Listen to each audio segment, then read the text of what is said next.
Imaginez que vous conduisez votre voiture en toute sécurité, accompagné des êtres les plus chers à votre cœur. Vous avez reçu un SMS, vous avez décidé de le lire et de répondre par un simple mot OK. Donc, ça sera quelques secondes de distraction, mais qui peuvent malheureusement vous coûter vos vies et ou celles de vos chers. Vous pensez que j'exagère? Eh bien, selon l'Organisation mondiale de la santé, chaque jour, il y a plus de 135 000 blessés sur nos routes. Plus de 3 500 personnes meurent et 15 000 environ restent handicapés à vie. Si les chiffres actuels sont déjà alarmants, malheureusement, les tendances le sont encore plus. Donc, plus de 90% de ces dégâts sont causés par la distraction du conducteur.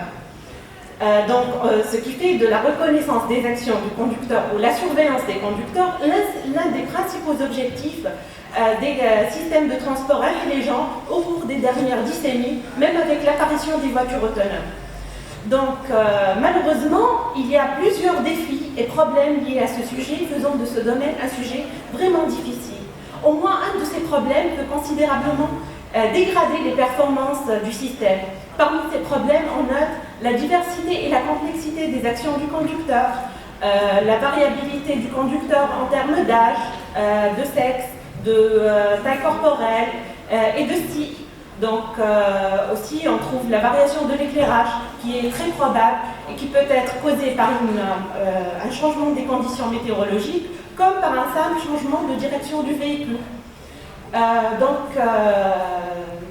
Récemment, l'intelligence artificielle et particulièrement les deep learning techniques ont réalisé une percée importante dans la résolution d'une pléthore de ces problèmes.